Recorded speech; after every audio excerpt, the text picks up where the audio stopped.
Joy, welcome to People in Legal.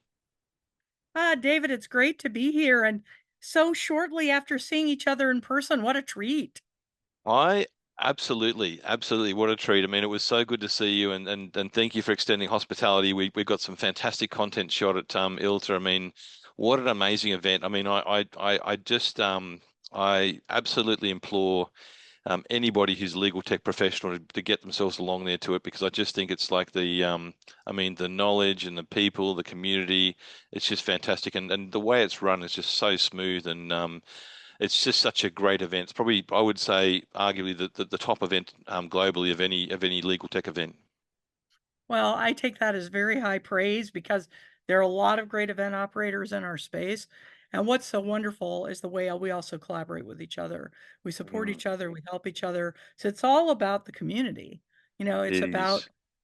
helping the community and making people's jobs easier and making them more effective in their careers. And um it's great. I was talking to someone from Stanford today who attended, and she's like, you know I'm used to being the geeky person in the room, and I went there and there were all these people that were interested in the same thing as me. And she's like, I had no idea. So that was great. I mean, I always say, David, there's nothing more fun in business than talking shop with really smart people. That's Yeah. just like the most fun thing in business. And that's a week of that at ILTACon. That's amazing.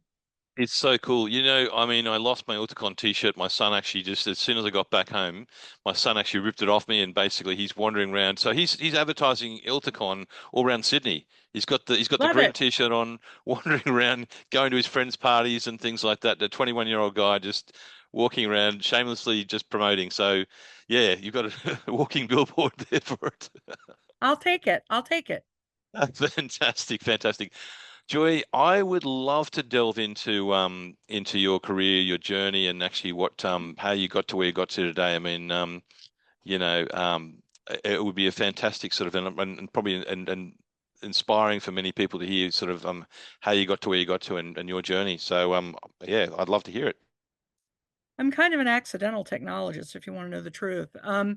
I was probably the most technology phobic person that ever walked the planet um, um, in the 70s and in the early 80s. I took a programming class and I was like, okay, because I loved math, and I was on the math team. I mean, that it doesn't get any geekier than that, right? I loved stuff like that. But to me, for programming, once I figured out the flow, actually doing the coding wasn't fun for me. So I would do the flow chart. I never got into that. And then I just became kind of, as I said, technophobic. And then I studied international politics in college. And my Wow. mother used to say, how did you end up in technology from that? And I would say, I use my diplomacy skills from college every day in my job. Please be sure I do. Um, so I majored in international politics. I have kind of an interesting degree. It's a Bachelor of Science in Foreign Service from the Mm, School of Foreign Service at Georgetown. That was my original plan. mm, Um, and things changed in my personal life. I ended up not doing that. And I went to work right out of college in an office, kind of a regular office job in Washington, D.C. It's my hometown. And about, I don't know, 6 months in, my boss wanted to send me to training for this word processing thing. And I'm like, oh my God, it's technology. I'm going to fail. mm. And I did everything I could not to go. And finally, it was like I had to go or lose my job. So I'm like, well, I'm going to lose my job anyway, so I might as well go to the training. And at lunch on the first day of the training, I called the office and I'm like, this is the best thing ever.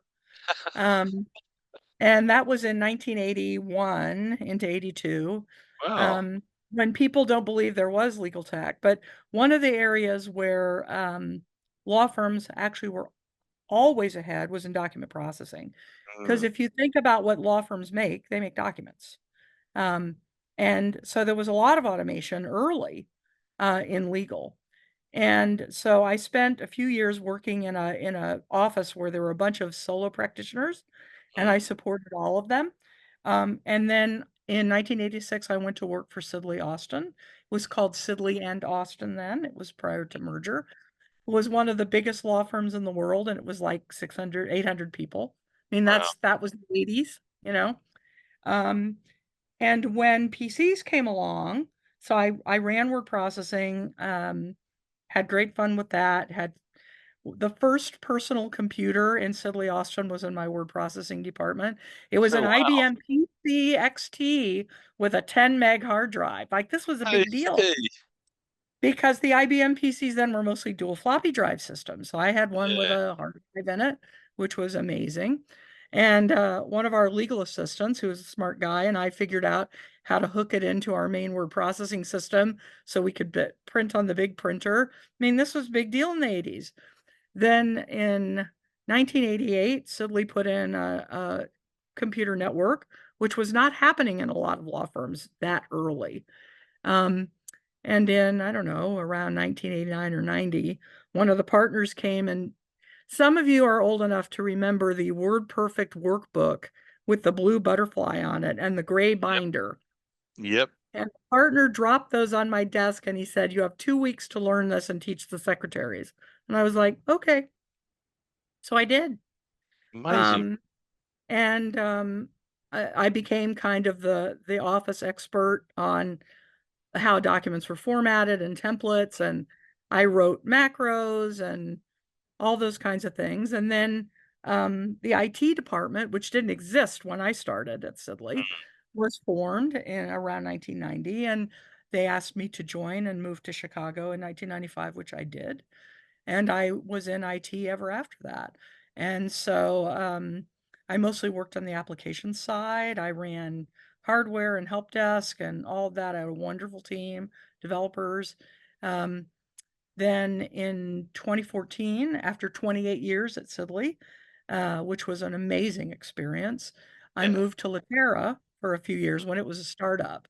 Um, and worked for the founder Deepak Masand and Great guy. learned a ton. Oh, Deepak was wonderful. He Yeah. had a unique ability to see things in people that they couldn't see in themselves. Yeah. And actually, one of my favorite conversations in that period is some of you know Barry Solomon, who's Mm. now at Terra. But when I first met Barry, he was an associate at my law firm. Wow. So I've known him so long. When he was a lawyer, I used to type his documents when I was in word processing. Oh, So I had lunch with Barry right before I started at Latera, and I'm like, look, I'm kind of nervous. I've never done software sales before. Deepak thinks I can do this. And he started laughing so hard. He said, Joy, you've been selling software to lawyers for 25 years. You just didn't get paid for it. Um, which I thought was a wonderful perspective. I had a great experience there. Then I joined ILTA in October of 2018, having mm, been an ILTA member, a volunteer, a member of the ILTA board of directors, and a sponsor. So I had kind of seen the organization from all sides. But again, in kind of my ability, my theme of being a faux something, then I was a faux software salesperson. And when I interviewed for the job at ILTA, I said, look, I'm not an association executive. I'll mm, become one. If you hire me, I'll become one, but I'm not one today. Um, but I know the industry well, I know the people well, I know the organization well, and they gambled on me, and I'm forever appreciative of that. Um, so that's kind of my journey. It's a lot of decisions, but also a lot of people seeing things in me again that I not necessarily see in myself and encouraging me and providing opportunities. I mean, one of the lessons I took away was if I worked hard um, and delivered what I said I would, that I would be successful. And that's been my experience. So is it the I guess is it the dedication, working hard that's been the main sort of superpowers you've got to get to where you've got to today? What would you say the main skills are that you've had to that you would Oh, that really helped you get where you got to? working hard for sure. Being lazy. I know that sounds weird. Because you say, hey, technology can make this tedious part of my job a lot less tedious. So I have a good reason to do it. So it increases I was always fascinated at how to just do something faster, right? Mm, With less manual intervention. I think curiosity is super important. It's an undervalued trait. I And I agree. don't mean the kind of curiosity like how old are you? I mean the kind of curiosity about how something works and why it works that way and why it's important. Um, I also think that listening to what people An old boss of mine used to say, listen to what people want and then give them what they need. A favorite quote of mine has always been Henry Ford. If I had given people what they asked for, I would have given them a faster horse. But he understood that the issue was transportation, Yeah. and he changed the paradigm from the horse to the automobile. Mm, That's it. What was the real problem? Not making a faster horse. The real problem was getting from place to place more quickly and affordably. mm, And that was the problem he set out to solve. So I think if I have a superpower, one of mine is I'm good at honing in on what the problem is that needs to be solved rather than what a specific ask might be. mm. What do you, I mean, your network is incredible, Joy. I mean, you know a lot of people. I mean, in the legal tech market, I mean, what do you think the key skills are that people, that, yeah, what are the top skills that people should actually have in the legal tech market in those, I guess that you're seeing? Um, First of all, I think it's you have to have a desire to share. This is a market that's pretty unique. From what I understand, people coming from outside the industry, they don't have the level of sharing. So that willingness to listen and be heard and share and ask for help, share help and ask for help. That's a pretty important characteristic that you sometimes have to teach yourself because it's not necessarily common in other places. That Mm, curiosity I spoke of is mm, really, really critical. But I think probably the most important thing people can do on a day-to-day basis is as quickly as possible learn the vocabulary of their industry. And that isn't a one-time learning, that's a keeping up. One of the difficulties I think right now, especially with artificial intelligence conversations, is people say artificial intelligence and think it's one big monolithic type of technology mm, when there's predictive, when there's generative, some kinds of AI we've been using for years and years. A running joke is when outside counsel guidelines come in that say don't use any AI on my documents, and you say, okay, I won't spell check them anymore. mm, No, it's how do we have a conversation about it? What does public domain mean? What is a large language model? What's a small language model?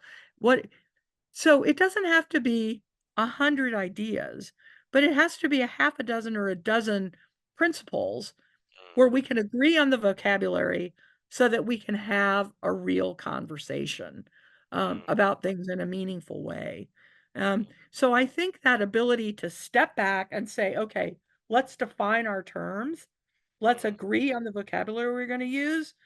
And it's hard to do that. It's mm, really hard to do that. Um, because we don't want to appear that we don't know what we're talking about when actually you're smarter to me when you do that. And I think the other thing is you have to have the skill of not being afraid to be the little boy in the emperor's new clothes. mm, Is don't be afraid to ask the question everybody else is thinking. mm, Um, because ultimately that will help everyone have a conversation that's more productive. To say, is there a particular skill set? I think that if you work in tech and you don't have a really good sense of how data flows in your organization, that's an area to fill that gap. You don't need to know every stored procedure that's happening, but you need to know what the systems of record are, where final things are deposited, where stuff originates and flows through your systems. You have to really understand that mm, conceptually, I think, to make good technology decisions. Um, and in legal practice, you need to know what things are important in your practice. One of the most important sources of data that technologists don't use is press releases. Like, look at what your organization is talking about, what mm, practice groups, what new product innovations, because then you can say, the the organization, firm, corporation, whatever it is focusing on X. I have a technology that can help with X. Let mm, me go to the organization and say, I see we're putting a lot of emphasis on our privacy practice. Here is something I can bring to bear from a technology perspective that'll enhance your ability to provide that service. It's connecting the dots. You know, mm, you talk about my network, connecting people, super important. mm. Connecting dots, so important. It's interesting. It really is interesting because I often, I mean, my experience of actually having a software company, being a co-founder of a software company, moving into consulting and doing the different gamut of things, and now on the media side of things. I mean, it's interesting how people come up with solutions. I mean, you see some people that are frustrated lawyers that sort of see a problem, a technology problem, that want to solve that technology problem. You see technologists coming in from a view of saying, look, you know what, and trying to understand the problem from outside and saying, well, actually, you know, here's the inputs, here's the outputs, here's how the process can be a lot better and more efficient. It's a different gamut of people that kind of come into the industry from different sort of areas. Is there any trends you're sort of seeing? Is it more technologists sort of coming into the industry, more lawyers? I mean, how is the flow of people? That's a great question. There are a couple things. One, we see lawyers in a lot of non-traditional, what we would think of as non-traditional roles. Mm, Um, they're not practicing. They're doing knowledge management or they're doing innovation. mm, Um, they're providing research services. Maybe they have practiced, maybe they haven't, mm, but some knowledge of the law helps them in that role. You see technologists getting involved in legal project management, for example, because mm, they're good at process flow and they can take what they hear from the lawyers and turn that into a process, maybe one that can be automated. I think one of the trends that's been super challenging for all organizations has been that there's a genericization of certain technology, if that's such a word. mm, So 10 years ago, 20 years ago, you didn't hear of law firms using SAP or Salesforce or, you know, big systems that are mm, used by big companies. Now you do. And so instead of law firm A competing with law firm B for the person who knows all about legal redlining, mm, you're competing against all these corporations and other entities that are also using Salesforce or SAP. mm, So it changes the talent market a lot. You're mm, not just competing with other providers, people knowledgeable about legal. You're competing for technical talent with technology companies and other kinds of entities. That's new. And for some of the really hot specialties, like cybersecurity, mm, you're competing against the world for good security talent, as everybody wants good security talent. So I think one of the things we're seeing a lot is a desire to grow people from scratch, much as we do our lawyers. Yes, there are laterals, of course. There are always laterals in law firms. You bring in lawyers from a law firm into a corporate law department all the time. yeah. But there are also a lot you grow right out of law school. And you can do the same thing with technology people. You just Mm, have to pay attention to wanting to do it. There was a session at ILTACon called How You Build an Innovator, right? I just like the title, yeah, but the brilliant. content was great, talking about how to create an innovation mindset or how to screen when you're hiring for people who have an innovation problem solving mindset. And so um, think about what skills are hard to obtain and how you can grow somebody in your organization to have those skills. Mm, Um, and they know your organization. I think mm. that's a really important trend. Is that actually, I mean, growing those skills, is that a combination of mentoring, formal training? I mean, how do you do that? All of the above, and I think it depends on the area of expertise. Mm, I use security because it's probably the most common example. Um, you maybe can take a recent college graduate and pair them with a senior security analyst in your organization, but also be willing to invest some money in their training to mm, get them to the point where you need them to be. Maybe have them work with an outsource provider because there are not too many organizations that don't outsource at least some percentage of their security portfolio mm. of products and services, and pair them with those people, find out what they can learn. Oh, Um, yeah, and but the problem is you kind of have to have that path for each of the areas you're trying to develop. I think data science is another one's a very hot specialty. mm, Um, And even it is changing radically as people think about the importance of the data you have to your AI implementations across the different kinds of AI. And so there's a lot of emphasis on data hygiene. And if you have someone who's a pretty good basic data person, and you can focus them on, for example, hygiene or maintenance or streamlining data flowing downstream, you have a chance to create a really valuable resource who Mm, also really knows your environment. I mean, in the early days of cloud, I had a consultant friend of mine who told me the first 3 or 4 cloud projects she did, mm, she ended up having to go back and address Active Directory. So she started just adding an Active Directory remediation phase to every cloud project she did because every single one had to have some aspect of that. mm, I think we're learning that our various types of AI projects, particularly generative AI, have to have a really kind of fearless analysis of your mm. data and its hygiene and how it flows and understanding that. Um, and how great if you have someone who's skilled at that but knows your data inside and out. That's pretty great. It's amazing. I mean, I'm curious because in a law firm, the HR department, I mean, what role can they play in terms of actually carving out or creating the? I mean, do they how much do they need to know about these career paths and carving these things out? Because it's quite specialist, and I guess, and they've got the fee earners to deal with as well. So how does the HR department deal with this area? That's a great question. I wish I had a really great answer for you. I think the issue is going to be working with the people in IT um, who have been doing this for a long time, um, and figuring out how to partner with HR maybe to find providers. Mm, HR can be so helpful in creating relationships with colleges and universities. mm, Um, for example, at when I was at Latera in the startup days, we had a relationship with a university in Chernihiv in the UK, in the Ukraine, mm, and we got great young people out of there mm, that had the kind of skills that we were looking for. Um, since being at ILTA, we've established some relationships with some colleges and universities for graduates to do internships. I'd like to do more of that. Um, mm, but your HR people have a lot of experience with that.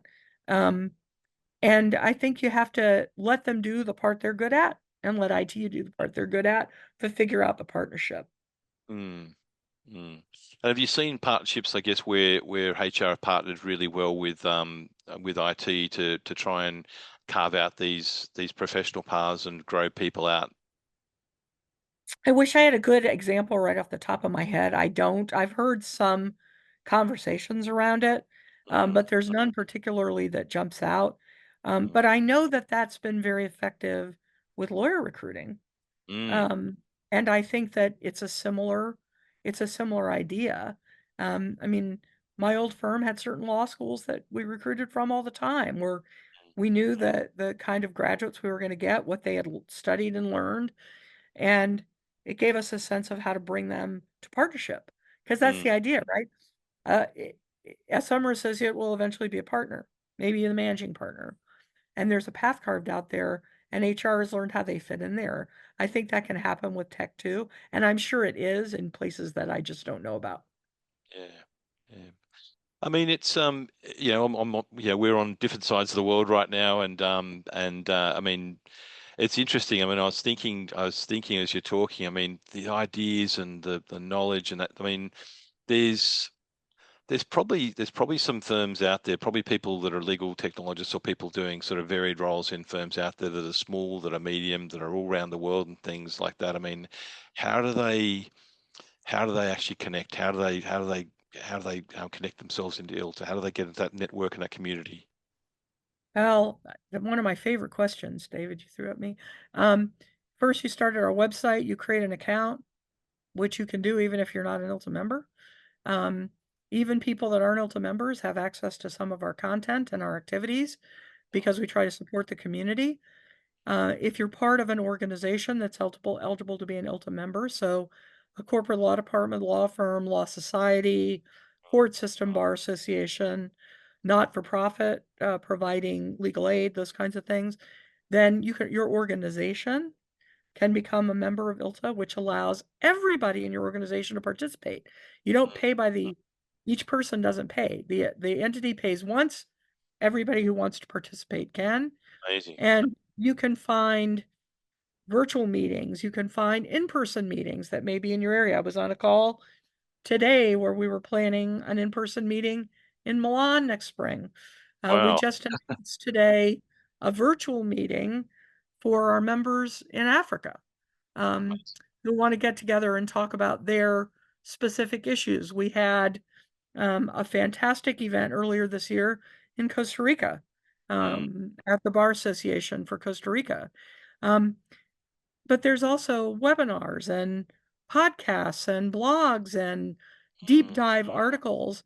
mm, There are all these different ways you can get content from ILTA, but you can also find connections. If mm. you're a member, you can go in and find another member. You can do a search for a member who has innovation in their title and Wow. reach out to them and say, look, I'm just starting an innovation function and my organization. Can I pick your brain Yeah. about what you've done that's effective? And then there's so many ways to continue the conversation. You Mm, know, I can't tell you how many times in my law firm days I would be on a webinar and someone would ask a really fantastic question. So I would find them in the directory, the member directory, and say, hey, I'm another ILTA, and you asked this great question. I'd like to compare notes with you about it. yeah.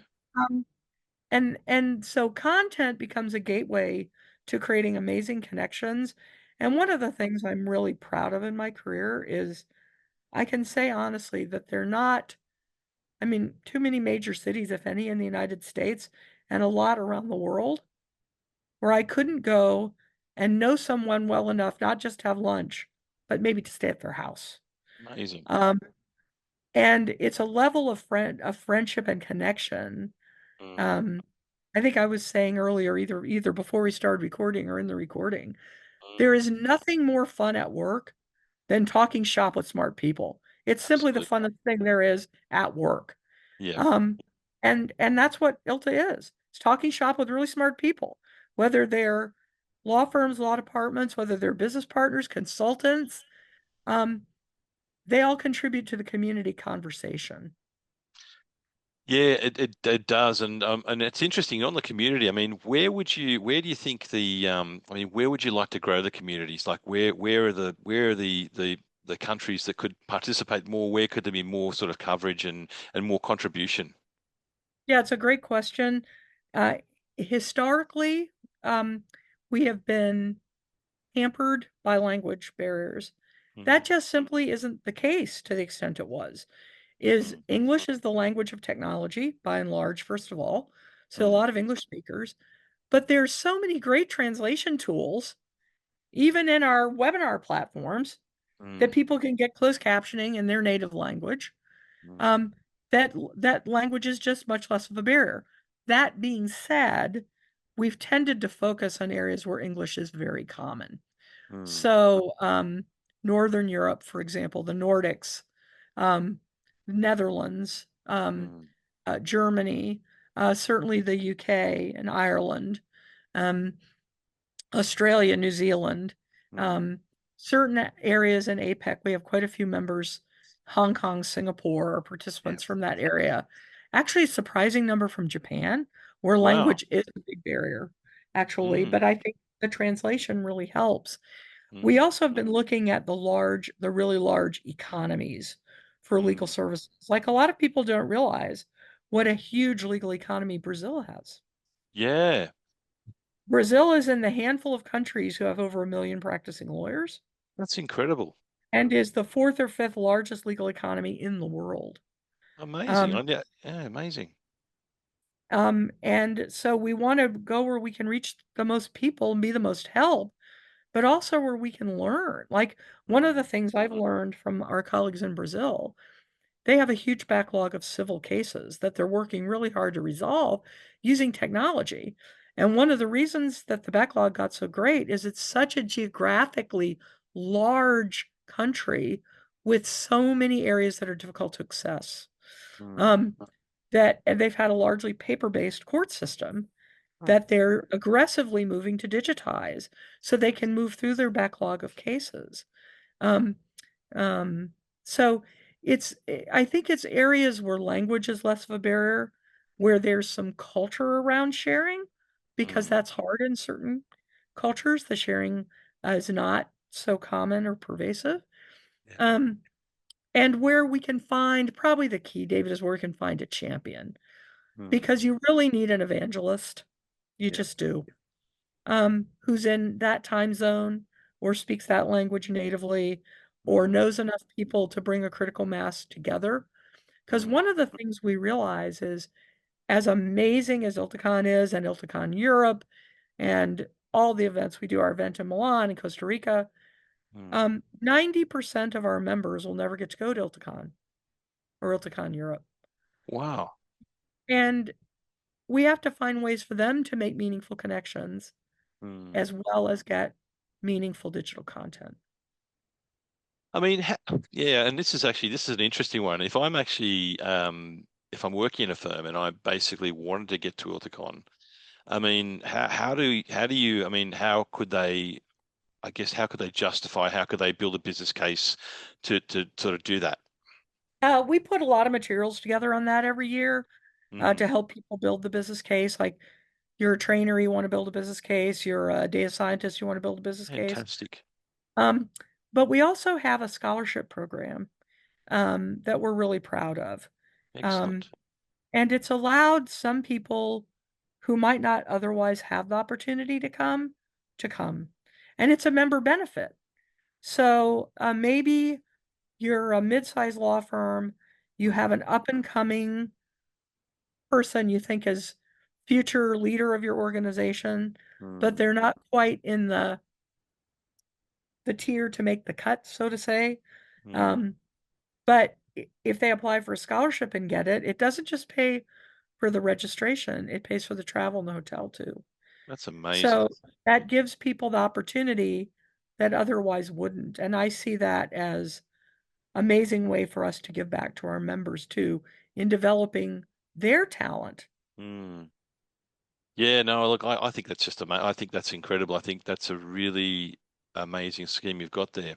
One of the things I noticed this and might be and correct me if I'm wrong, one of the things I sort of noticed this year is that and this is just me sort of having a bit of a poke around is actually probably there were more sort of vendors that sort of were mid-sized market that were focused on the mid-sized kind of market, Yep. um, which I was really happy to see. And I thought to myself, wow, there's probably other ones as well that could probably join in as well. That was one thing I noticed. I loved your startup alley thing. I mean, there was so many. We spoke to a load of people there, and they were so great. They're all so grateful to be there, and happy to have their product showcased and meet people and things like that as well. I know that's been multiple I'm years you've proud had of that. that program, David. I'm really proud of Oh, that I love program. it.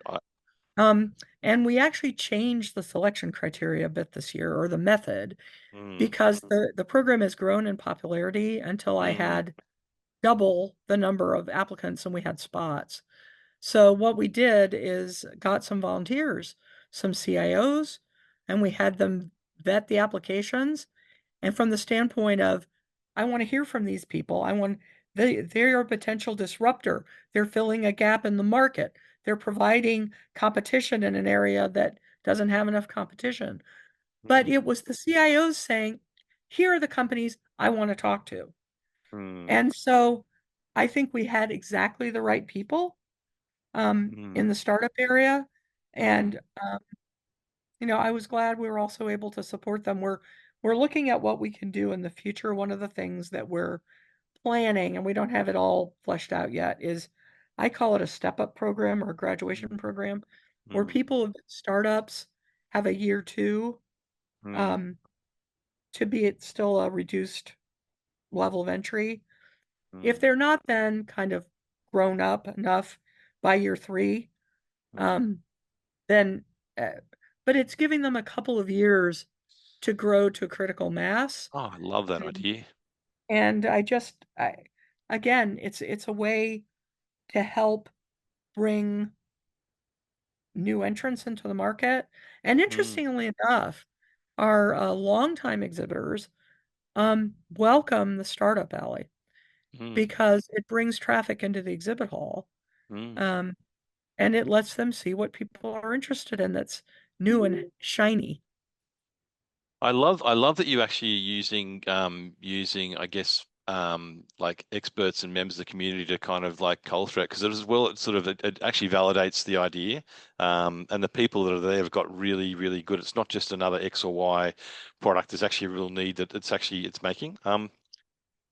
Joy, another question I've got for you is what were the standout technologies or things that people on people's lips, I guess, at ILTA this year, and what are the things that Mhm. really came out from a technology standpoint that everyone's talking about? Well, if it's got AI in front or behind it, people are talking about it. Let's start with that. Um, there was a lot of interest, in my view, in specific niche AI applications that are very clear what problem they solve, Mm, um, which I thought was interesting. mm, Um, there was a lot of conversation around connective tissue types of mm, things. That is, products that help other products get better mm, or be more effective, how they connect to each other, enhancing the value of the products you already have. mm, Um, it's really interesting to see that even in uh, the long time market of legal research, that there was a mm. lot happening there. Wow. Um, it goes to show you that even in well-established markets, technology can Mm, be disruptive. mm, And companies can think about how they're going to leverage technology to keep people in their platform rather than elsewhere. Um, everything and anything to do with teams continues to be very popular mm, um, in terms of information governance around teams, um, automating, um, pr creating accounts, all kinds of things that plug into and make teams better. So not mm, just that connective tissue, but that enabling tissue mm, and supporting tissue. mm. Um, yeah, those were some of the areas that really jumped out at me. And I was so thrilled not only to see so many, we had 55 first-time exhibitors, which is Amazing. an enormous number. I wouldn't have, I mean, I know this sounds weird. I'm not sure I would have thought there were 55 companies that had never exhibited at ILTA. And that's not meant negatively. It was amazing. Mm, But the incredible innovation that's happening in our established players mm. also, who are making great product announcements and talking about the next generation and their vision and um, um, that was just tremendous. Yeah, no, I mean, as I say, I mean, just walking around, it's there was so much to see. I mean, I could have spent another week there easily just talking to people and interviewing and things. I know that I gave a little bit of attention, extra attention to some of my fellow countrymen, country people actually sort of from Australia, and they kind of liked it. And it was very nice, and I'm very happy with ILTA, so it was great. Um, Well, it was great for me to see Felicity Badcock. It was great to see Michelle Mahoney. It mm, was great to see Bill Tanner. yeah. So many great friends from Australia, um, and such wonderful participation from Mm, our Australian contingent. And actually, it's one of the things I think, people talk to me all the time about a week-long conference. Is there mm, still a place in the market for a week-long conference? It's amazing how important that is to mm, people who really want to deep dive, but it's mm, also important for our people coming from outside the United States that they can really justify travel of that distance yeah. because of the amount of people they can meet, content they can consume in one place. Mm, And that to me is very gratifying. One of our big firm CIOs from New York said, I just set aside a week every month, every year for this because I talk to everybody I need to talk to at mm, one place and one time and get to see a lot of new stuff. And it's time I devote to that. That's easier to do in a block than it is a half a day here and a half a day there. mm. I totally agree. I mean, I think it's, as I say, I could have I could have spent more time there talking to more people, and but it's one of those things. And I think probably next year I'll be definitely sort of heading up a bit earlier to get rid of the jet lag. It was one of the challenges sort of traveling from there is that the terrible jet lag. But you get there and you sort of dive into it, and it's fantastic. It really is. Some late nights, early mornings, but you get through and you do well, which is great. Some good coffee too. That helps. And I think I've got the number somewhere. It was something like 1,400 gallons of coffee were consumed during the week or My something like goodness me. Oh. I wasn't one of them. I don't drink coffee, but there was a lot of coffee consumed. I think I might have had a fair part of that amount, but that's still good. Joy, I was monopolizing the iced tea market. sorry, the Iced tea market. That's my drug of choice. iced tea. Yeah, well, I Iced mean tea. that's just as good. That's just as good. So no, some very yummy snacks, some amazing food as well. I mean, oh goodness me. I actually I definitely had to do a bit of exercise when I got back home to try and work off all the Well, extra yummy as my food. dad used to say, at an ILTA event, if you walk away hungry, it's your own fault. Yes, so true, so true. Um, Joy, one of the things I was just going to say, one of the questions going to actually ask you is, and this is a bit of a interest question and connection. So, one of the things you raised was we talked about concerts. What's the first concert you've actually been to? So, love that question. Oops. Sorry, my dog was participating in the answer. That's all Um, good. is showing my age was Sonny and Cher. Wow, How about that? that's amazing. And favorite song out of the favorite song at the concert was You know, you gotta love "I Got You, Babe," right? It's yeah, their iconic song. classic. Um, my that was my very first concert, and I love live music, so Nashville was a great place for us to be for that. I know a lot of people took one evening and went to see Post Malone, who was playing in Nashville while we were there, and I heard rave reviews about that show. So Wow. I mean, again, it was such a great location. Really enjoyed it. I mean, a fantastic venue as well. Joy, I'd really like to thank you today for your time on People and Legal. And if people want more information about ILTA that aren't members already, I mean, I fully encourage, given the event I've attended and the support from community, to totally join, to go to the website. So that's iltanet.org. it's iltanet.org. Send a note to membership@iltanet.org or to me. I'm just joy@iltanet.org. And we'll connect you with someone who can help you. I guarantee that you'll love the community. Um, it's an amazing, amazing community. Wonderful people, and thank you, Joy, for being so generous and with your time today, and your support of People and Legal. Thank you so much. Thank you for having me. And you know, it's getting into that time. Can I wish everybody a happy holiday? Is it too soon for that? It's Oh, before we absolutely. know it, Happy, yeah, before we know it, it'll be there. So thank you very definitely. much. Thanks, Joy.